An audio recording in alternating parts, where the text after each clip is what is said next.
अब बोलबत ना हो अवधपुरी के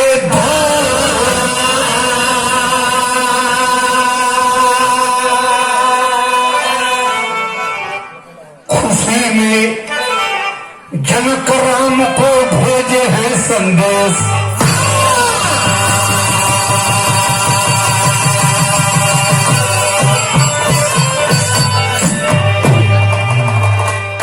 काली माई के धाम पर भगवान का चर्चा बा, कितना खुराफात बंदर वहर कैलन। और वही के बाद भगवान के ससुराली से खबर आ गई कि लड़ाई जीत के लोगन आयल हुआ, तनी बंदर लोग के लिए आए के ससुरालों में आया। तो उनके गांव को बात रहे जन उपेंद्र सुनौलन। हाँ, अयोध्या का अब भगवान के ससुराल से खबर आएगी, जौन बंदर सरजू नदी का पानी हीर देते हुआ, एक बार तनी हम ससुरालों में लिया कि हम लोग भी लीला देखल जाओ। बिरहा में निर्गुण गीत का लाइन बा, झूलनी में गोरी लागा हमारे जिया।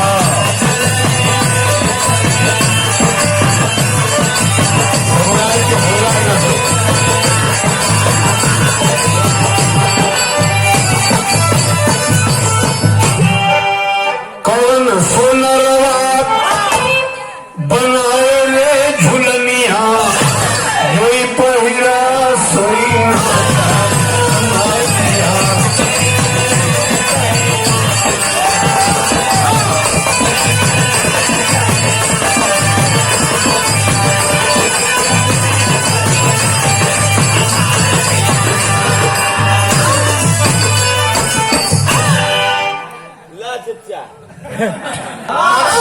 अरे आई जनकपुर से पाती और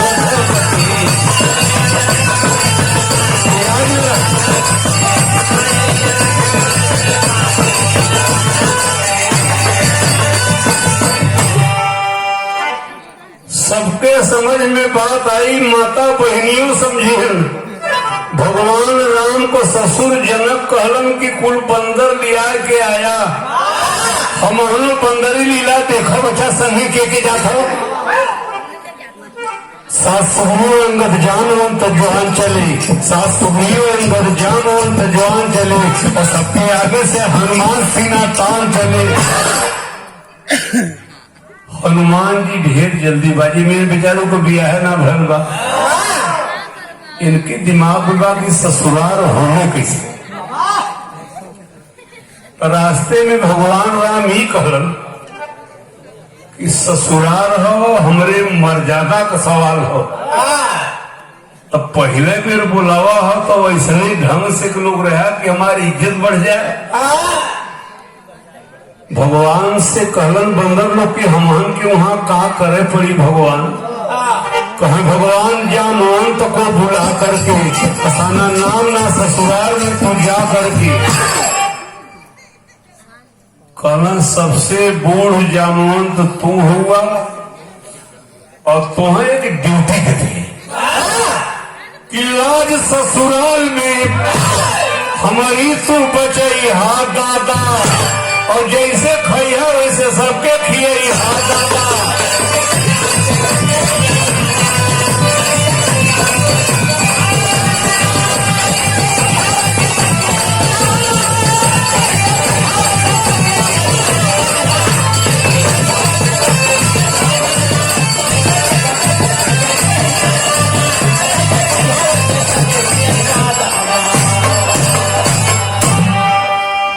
ससुराल में हमारी बचैया दादा, जैसे खैया वैसे सबके खिया दादा।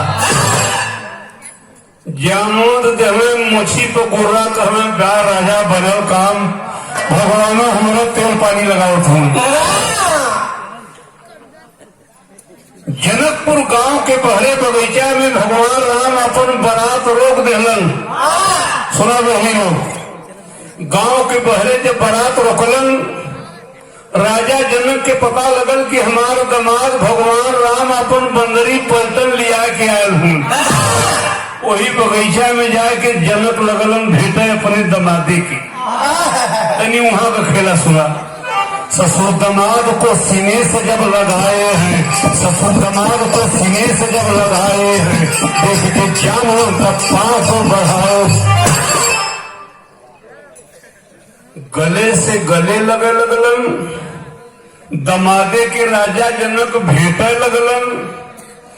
हनुमान जी के ही शंका भई कि लंका में इतना लड़ाई लड़ल गयल, कौनो सरवा भगवान का सीना नापे वाला ना मिलल। बुढ़वा सरवा भगवान का सीना नापत हो और वहां ससुरारी में आयल हो। कतो हमारे राम से अगर कुश्ती लड़ जाई तब तो इनकर मर्यादा खराब हो जाई। हनुमान के भगवान का मर्यादा बढ़ावे के बाद जब थोड़ा कैलन का कोई बगीचा में अब दुआरे ना पहुंचत हूँ। राम से बड़ा चच्चा कोई ना है, ना राम से बड़ा कोई। जब वो कब है बंदरी सेना को ललकार के झटपट भाया, पकड़ लो साले कोई राम से।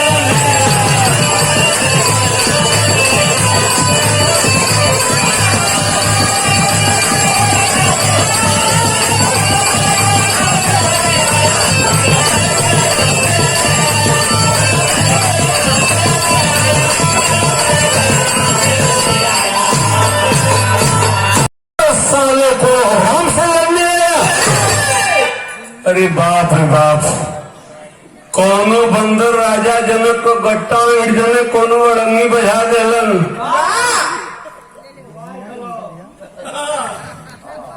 भगवान कल खबरदार, हनुमान जी कल बोला मत महाराज, एक बुढ़ा साले का औकात है तो उससे कुश्ती लड़ी।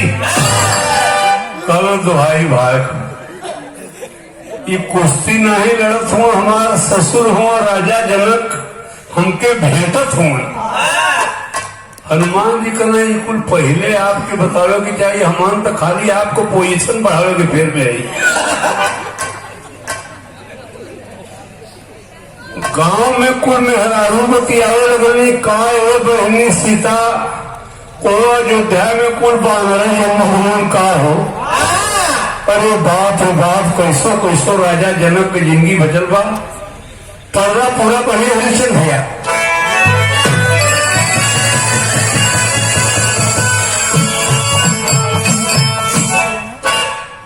तूफानवा, ओहो तूफानवा ससुरारी में मचल। अरे सखिया मारे मिल के सीता के मेहरा, तूफानवा ससुरारी में मचल।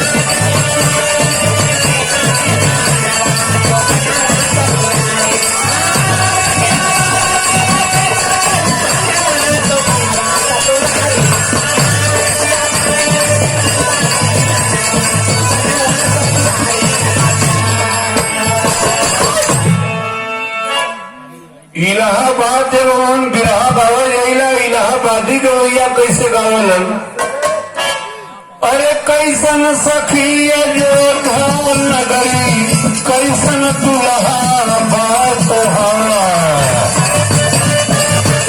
बहुत अच्छा बचला।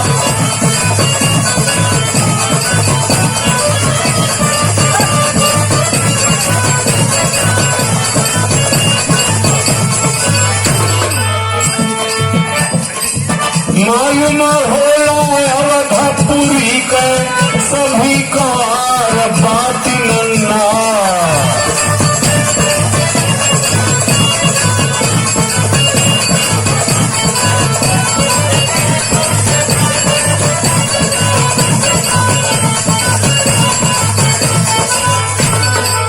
जिनके कोखी में गंवारपन दरभालू ललयाता।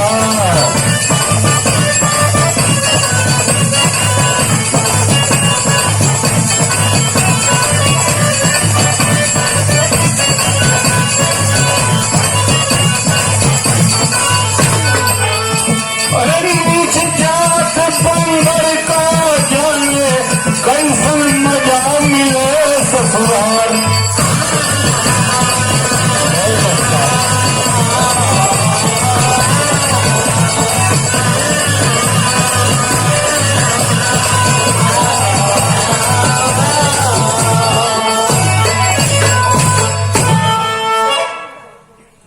द्वारों से खबर आएगी कि भगवान राम अपन बंदरी सेना लेके दरवाजे चले ससुराल और जलपान तो करें। हाँ 11 ना ये बहनी बिहान हो जाए रे बिटिया। लड़का लोग तनी जीभी का पानी अब संभाला। भगवान ससुरारी में जात हो जलपान करे। कभी जी यहाँ मिठाई का नाम गिनौले हूं सुना हो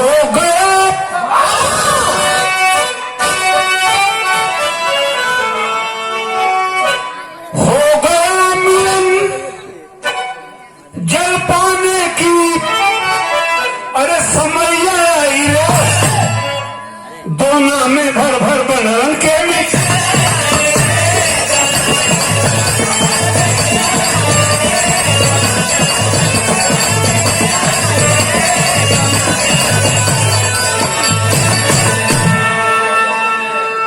सुना ध्यान से।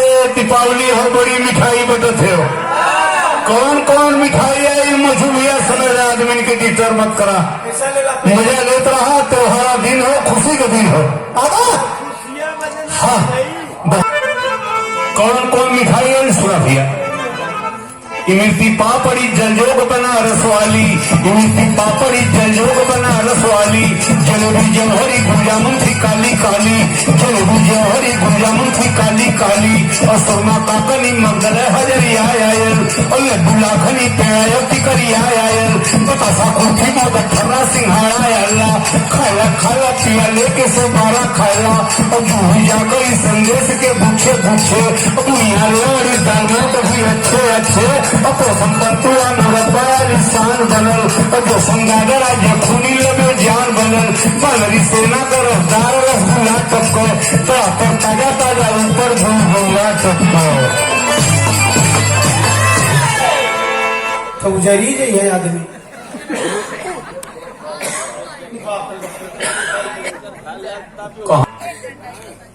इतना मिठाई जब आ गई भगवान कहे रहे कि ससुरारी में तनी पोजीशन बढ़ाया।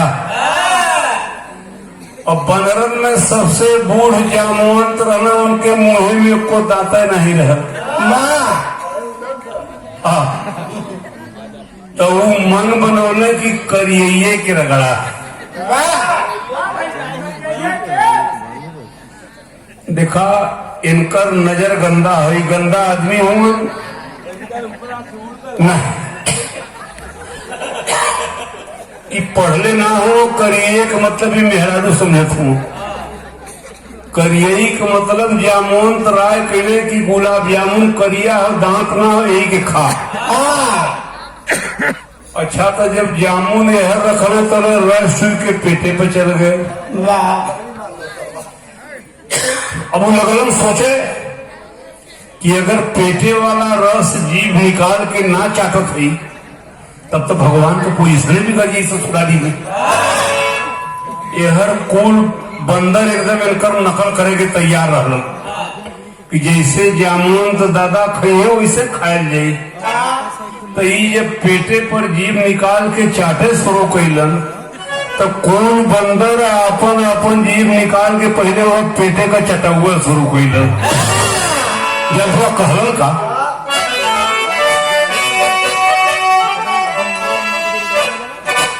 चाटा चाटा बुढ़ा के। अरे बुढ़ैया रे दोनों में भर भर बनल के।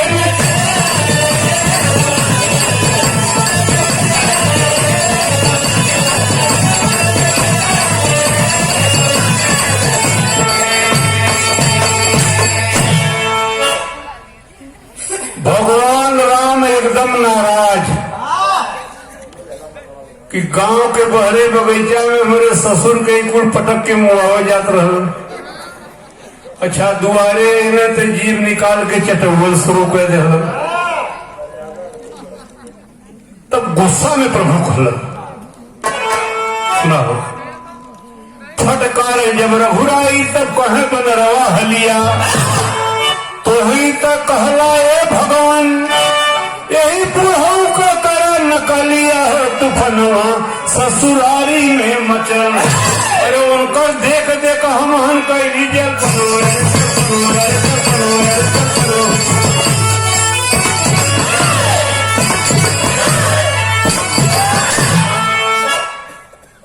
हमान के डांटा मत भगवान राम।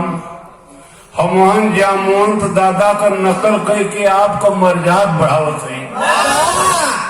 कल बहुत बढ़ा देला भाई। फिर कहे हम ससुराल में बोलोले जब एक काम करा भोजन जब तैयार हुई तो एक घंटा बजी। अब बिना घंटा बजले तुम्हारे के उन्हें खाए मत जाया।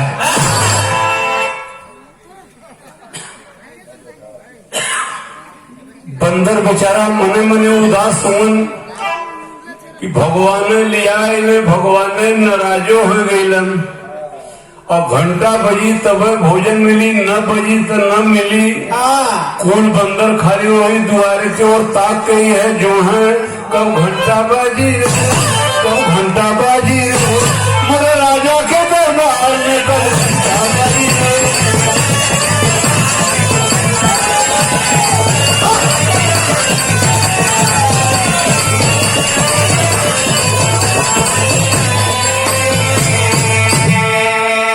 और जो है राह भूख से गए सभी खूब रहाई है।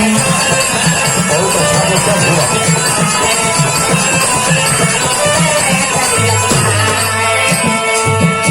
हे भैया घंटा तो ना बजल।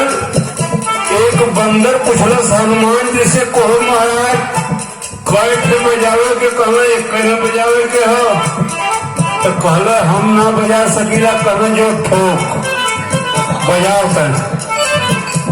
और धीरे से बंदर जाकर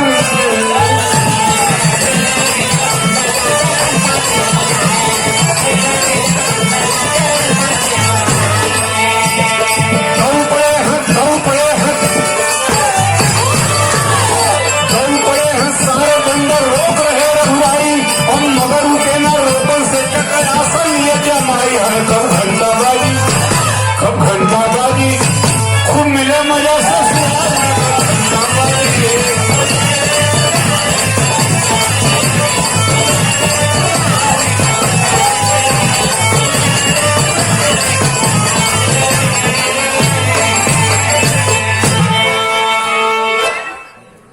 आधा से ज्यादा बिरहा हमार खत्म हो। भगवान के ससुरारी में बंदर लोग अपने से घंटा बजा के अपने दुआरे खहो चल देना। भगवान राम कहना को भैया के बजावल हनुमान जी कहना राजनीति का पहाड़ा मत पढ़ावा। हमहन के का पता के बजावल। अरे आप कहला घंटा बजल भोजन चाहिए तो का वहां खटल बा किसिम किसिम का भोजन आया मच गई ठेलम ठेली। कारी गांव जनकपुरी के अरे मिलके नारन बेली हो तूफनवा ससुरारी में मचल। और पूरी खीर कचौड़ी चाभ मारा तनो मारा तनो मारा तनो।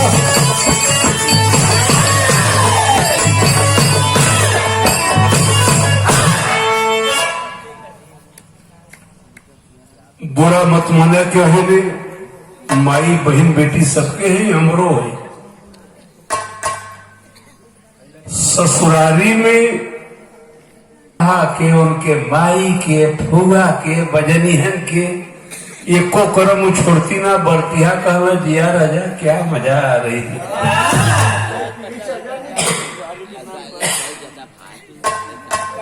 उतने ना हो दुल्हा का बाबू गाड़ी का गरियवनियों दे दल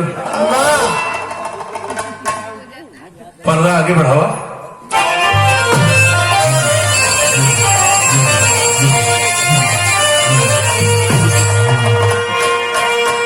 नहीं मकसद पूरा बढ़ावा।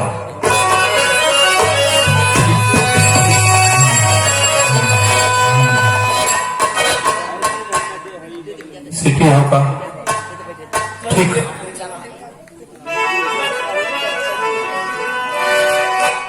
माई बहन दुल्हा खिचड़ी खालन 2-3 गोल बनावे ले।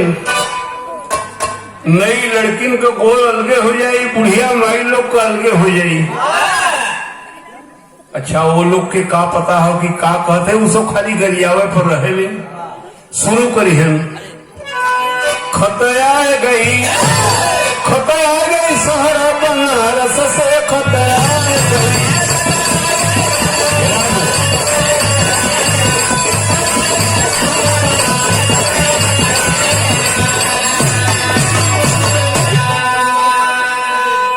बुढ़वा लोग कहले हुआ बेटवा के जन्मले की बेटवा के बिया है।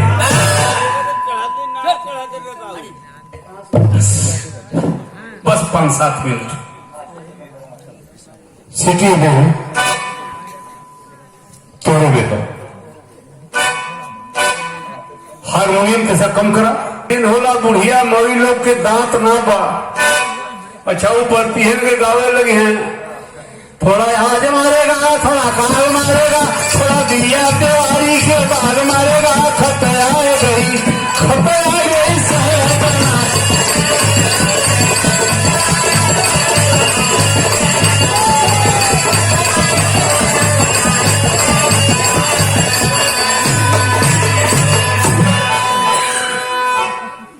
बुढ़िया माई का नाम उड़ाई तो लड़की शुरू करी हम तकाए के दुल्हा के ओर। तका तका चिट्ठी पावेला कि ना पावेला कि ना, चिट्ठी बाजेला कि ना बाजेला कि ना, बहिन भेजेला कि ना बेचेला कि ना, जंगल जोड़ेला कि ना जोड़ेला कि ना, और तोला कि ना तोला कि ना। खतया गई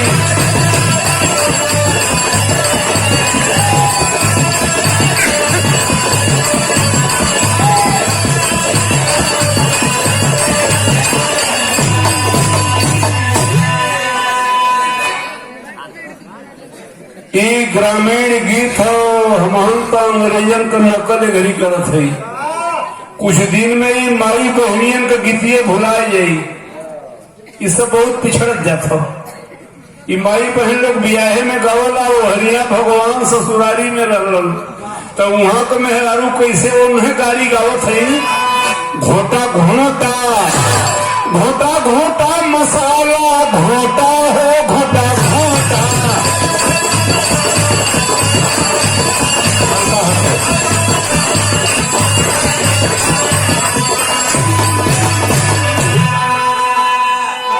बिरहा सुने वाले बाबू वही तो मिठाई का नाम लोग सुनत रहला। अब तनी सात तरकारी का नाम सुना। कैसे मेहरारू घोटावत हई तग पैता परोरा कत्तर कारी।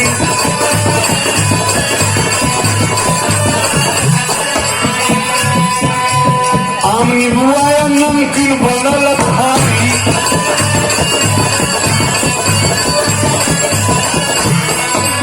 आलू कटहर क्यों अचार रस कारी।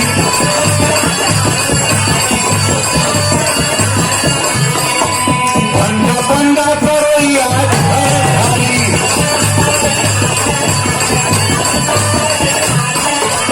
अरे चटनी अचार घोटा मरचा झड़ार घोटा लौकी 1000 घोटा घोटा तो तनिको कचोटा घोटा।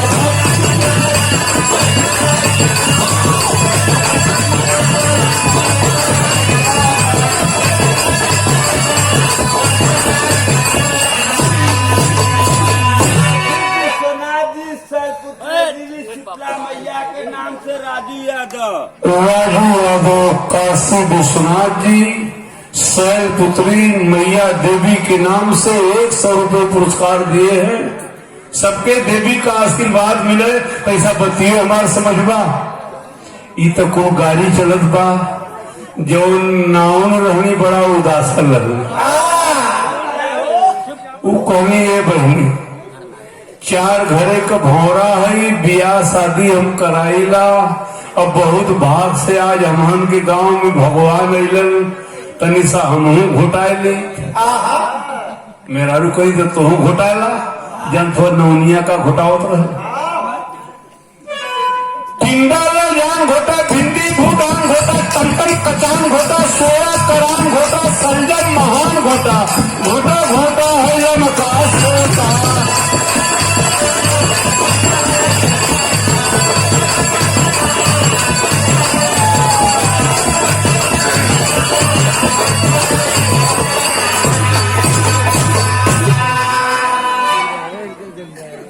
बहनी लोग पढ़त लिखत हो, लमका सोटा का अर्थ ना गलत हो। गर्मी के दिन में लोग सैजन वाली तरकारी खा लो, वही के कहते हैं कि घोटा घोटा ही लमका सोटा।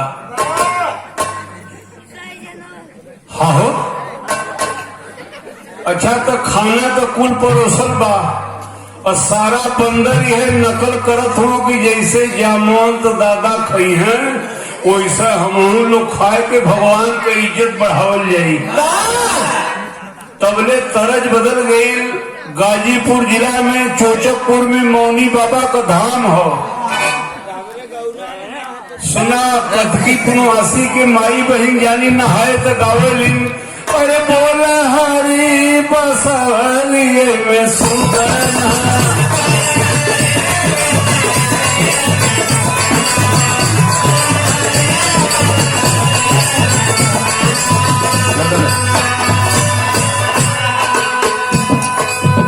माई बहनिया गावलिन धुनसहरा के, सोने के थाली में जवान पर सलीलाना।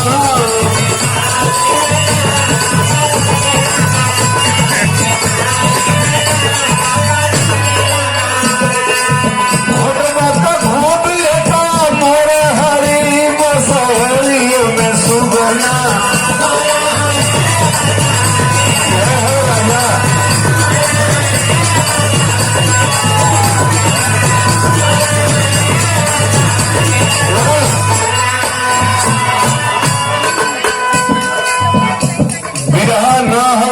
माटी को महक हो भाई, एक माई बहन गावलिन कहो कहो रेडियो रिकॉर्ड एकर बजेला। राम ही राम रतन करूं जी भैया।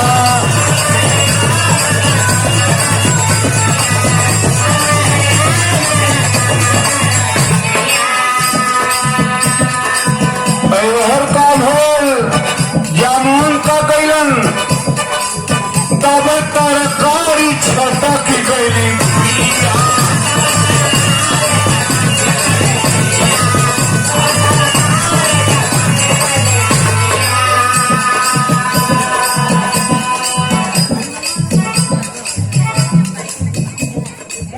गेहूं के पतरी पर गिरी तो भगवान का मर्यादा खराब हो जाएगी।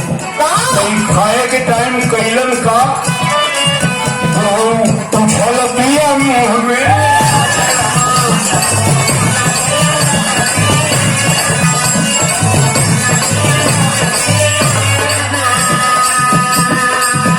नहीं को नकल करे में कुल बंदर पिए उछड़ा दहन और उछड़ा के का कैलन सब ही बनरा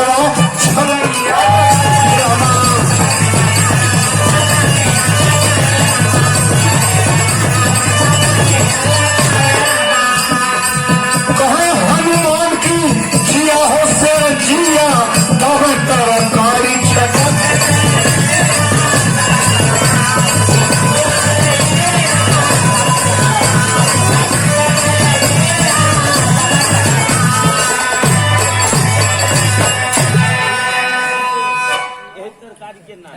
आपन आपन बिया उछड़ा देलन। हनुमान जी कहना जियो मेरे शेर, काम बड़े अच्छे ढंग से हो रहा है। भगवान कहना अच्छा ढंग से तो इतना हो तो भाई कि जिंदगी में फिर कहे ससुराली को बुलावा मिली तो गाना तो हमारा खत्म हो। जैसे आप लोग मगन हुआ दीपावली के त्योहार पर बंदरी लीला सुन के देख के ना जनकपुर के लोग वो बंदरी लीला देख के कितना खुश रहलन। आखिरी बात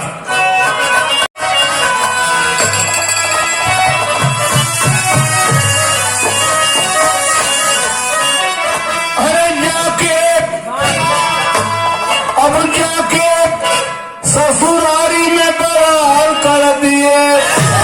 अब मेरे त्रेता के बन रवा कमाल कर दिए।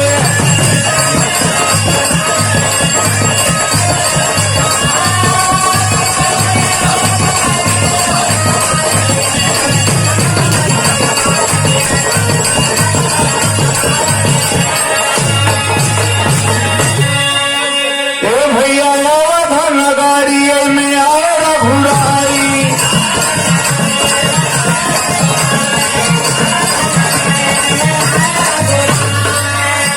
और से पतिया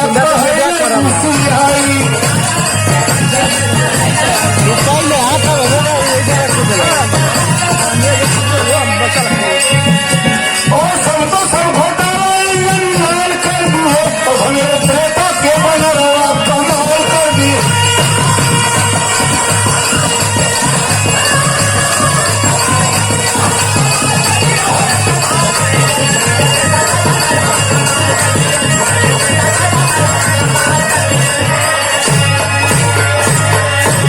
दर्शन देता आज कब में ना तो कब देगा दर्शन।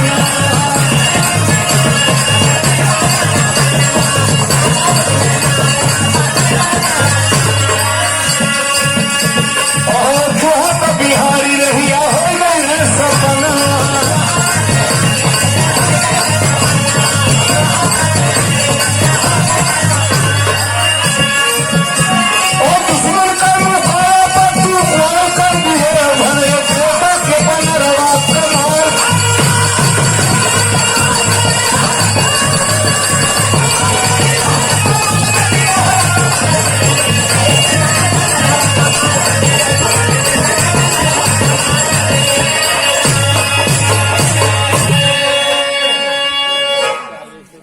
शेर के ऊपर सवा भिड़ा के कहे छे बड़े आले। क्यों घमंड करता गवार नीचे को सिर झुका ले। तू खनवा ससुरारे में न जा और तू जन पर से धन का गए ढंग कह देना। तू खनवा